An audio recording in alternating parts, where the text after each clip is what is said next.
why Christianity? Now, Christianity is based in the Judeo tradition, uh, and it provides the perfect environment for scientific inquiry to develop. And I used a verse here. I'm going to quote a verse from the Catholic Bible. I hope you don't mind. Please do. It's from the Book of Wisdom, 11:21. It says, God has ordered all things by measure, number, and weight. And in the Judeo Christian worldview, um, we don't look upon,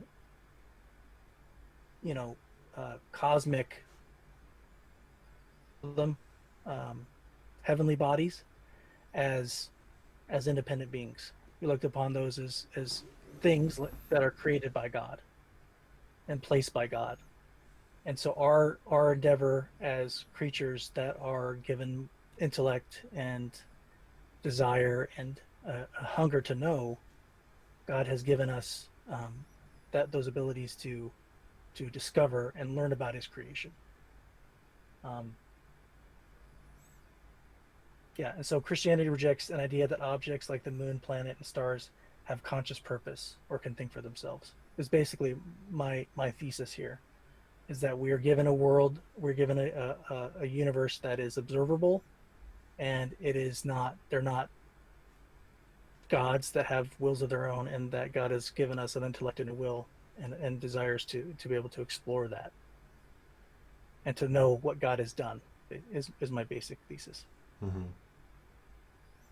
And this is the grounds for the natural sciences. Yes, Okay. and it's not just that that's one part.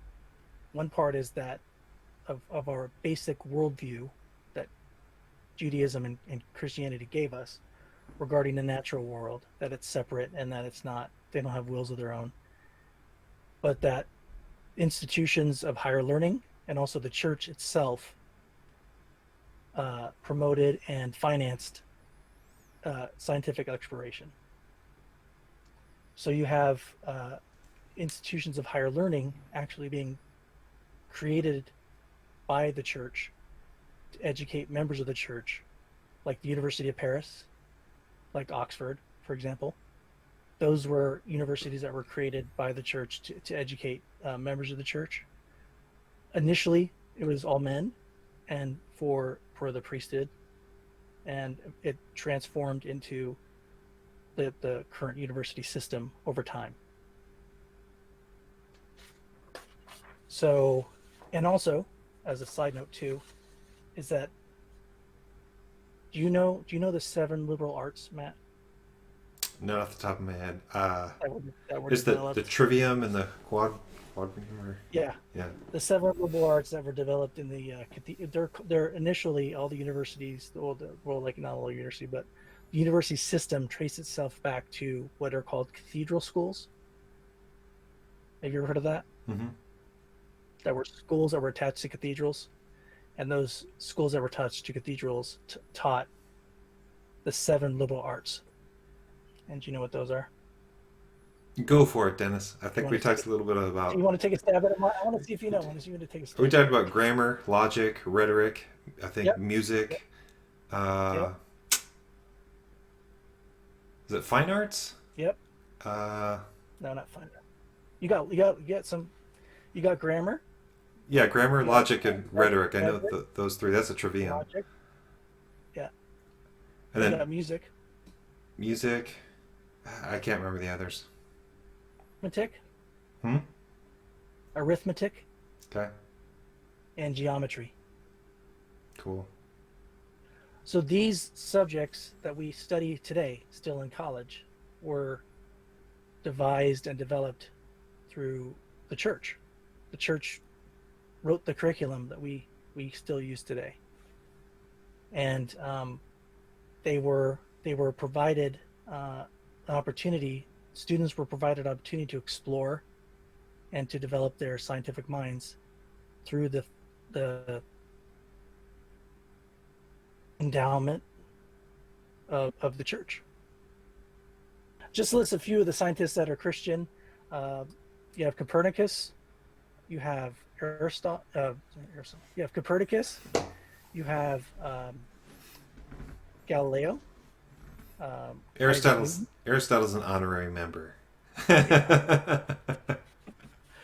Um, you have Mendel, who's the father of genetics. He was a Catholic priest, a monk, a abbot actually, of a monastery. Um, just a few of the um, Christian scientists that developed these theories that we still adhere to today. My conclusion is, ready? What's your conclusion? My conclusion is that it's not an accident. Modern disciplines of science and institutions that birthed them stick worldview. As our society, as our Christian society, sought to understand the works of God, I said, wonder and desire to know, encouraged and financed by Christians, led to development of the scientific theories and institution of higher learning we have today. Yeah, I mean, this is a point of agreement, I think. Uh, Contrary to, as we mentioned before, the Cosmos series and that narrative of history where it's basically everyone was a superstitious moron who was like creeped out about noises in the jungles being spirits Mm-hmm. and demons and stuff like that. And then all of a sudden science gave birth and the Enlightenment and everybody was smart and actually sought to advance the world and that's just nonsense. That so I agree. Yeah, the church was instrumental in the development of the framework that made sense of the scientific method, uh, and even the scientific Yeah, method itself. Sir Francis Bacon, the scientific method, also a theist, Christian.